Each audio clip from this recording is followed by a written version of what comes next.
Hello everybody, we are back here at the Fisher's Test Kitchen with our great friends from Green Bean Delivery. It is I, the one and only Chef Steven, to bring you another wonderful episode of Cooking with Sun King. Today, we are going to be cooking with one of my favorite beers. Usually happens around winter time, and it's called When the Lights Go Out. We are going to use that to make a very delicious chili Colorado. So this is mostly going to happen in one pot. We've got a couple extra sides that'll go along with it, but for the most part, this is all going to happen in one vessel. You can do this in an Instapot or a crock pot if you wish. Let's make some chili Colorado. To start, you can either do this one of two ways. We chose the easier way.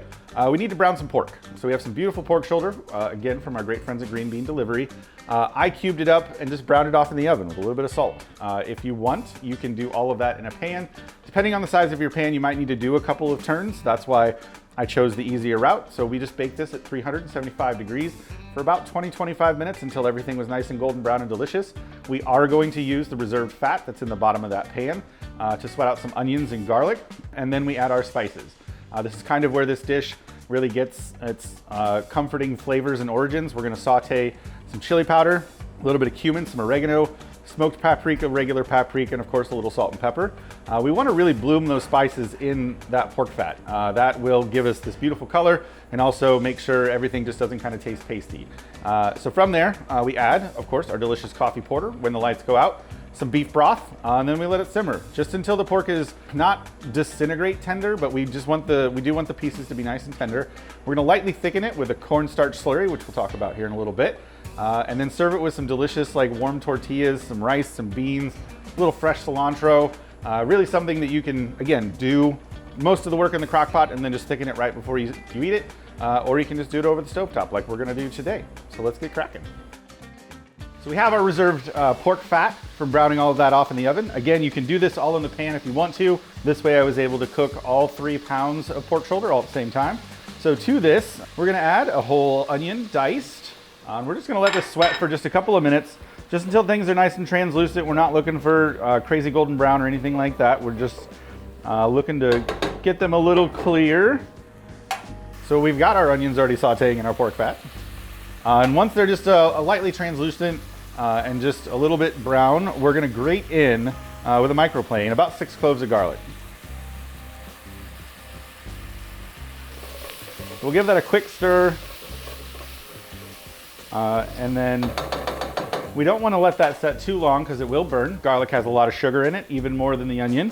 So things are nice and caramely. And so we're going to add in our spices. So this is definitely kind of one of the more important steps of this process. So we've got about 3 tablespoons really good chili powder, and then about a tablespoon and a half or so of cumin.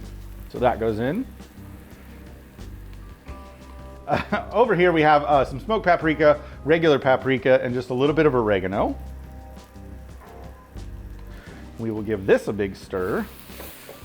And as previously mentioned, toasting these spices really just brings out their flavor and allows them to really make this chili Colorado sing, and it'll give a beautiful color. We will then deglaze with about 12 ounces of When the Lights Go Out.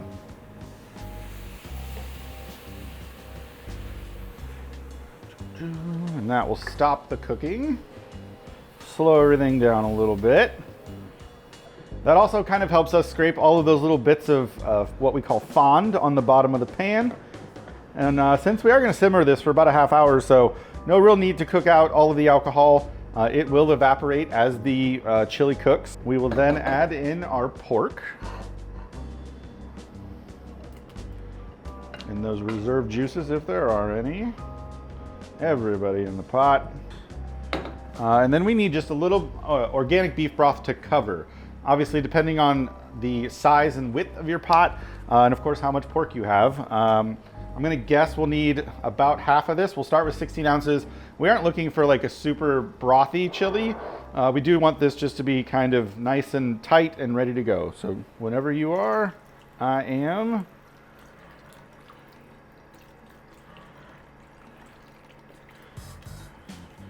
We'll give this one last stir, bring it up to a simmer.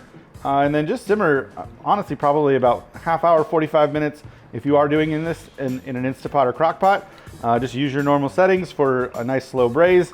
But again, we're not looking for this pork just to disintegrate. We want the chunks to still be tender, but we still do want them to be chunks. We will season this whole thing with just a little bit of salt and pepper. And come back in about 25-30 minutes. So our chili's been braising for just about a half an hour, nice slow simmer. And of course it is a little thin, so we want to make this nice chili consistency. So we're going to use the slurry. If you're not familiar, it's cornstarch or arrowroot if you're really feeling crazy, or potato starch even, and water. So we're doing 2 tablespoons to about a half cup, a little over. And so we're going to use this. Anytime we use a roux, use a slurry, anything like that, we want to make sure it comes back to a full rolling boil. That way we know it's as thick as it can be. So we'll drizzle half of this over first, give it a stir, let it come up, see how thick it is, and then if we want it a little more thick, we can go back in.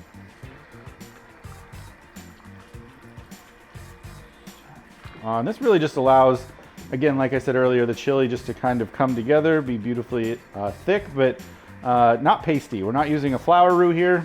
We just like the smooth consistency that the cornstarch slurry gives us. I think we will go ahead and use the rest of this guy. We'll let that come back up to the simmer, season to taste, then we're gonna go to the bowl. And while that comes back up real quick, we just wanna toast off some flour tortillas. I think we've done this before, but I like doing it again. So we're gonna take our delicious flour tortilla straight over the fire, just to warm them through. You can do this in the oven. You can do this on a griddle. You can do this wherever you like, but we like that little extra char that goes along with everything. So our chili is done, seasoned up, ready to go. I've got some in a bowl here. And traditionally the garnish for this is kind of honestly whatever you want. We're choosing some beans and rice. The great people at Dozen Cousins have both, of course, at Green Bean Delivery. So we're gonna use their Mexican cowboy beans and their yellow rice cooked in a little bit of bone broth. And honestly, this is kind of one of those cool things where you get to use the tortilla almost as your spoon to get up all of the delicious pork, and then all of that gravy that's left over, we can use with the beans and the rice, and of course some fresh cilantro. So we're just gonna park a couple of these around our bowl, and of course, as always, to finish, it's always fun to drink the beer you're cooking with. So of course, just a nice big glass of When the Lights Go Out. So that was our delicious Chili Colorado made with our When the Lights Go Out coffee porter. And as always, we really do want to thank you guys for watching and following along with everything that we've done. If you're looking for recipes and any other links, of course, regarding what we do with Cooking With, all of those live down below. Those like and subscribe buttons are right about yeah, or here, or here, or here. They're over there, I've been told. The people that be tell me they're right there. So please, if you do love what we're doing, hit those like buttons. We feel that definitely in the bottom of our hearts. And if you hit those subscribe buttons every single time we bring out something new for Cooking with Sun King, you'll be able to see that. So just follow along. We've got a lot of really great content for you this year, and we're looking forward to having a wonderful time. So we'll see you soon. Cheers.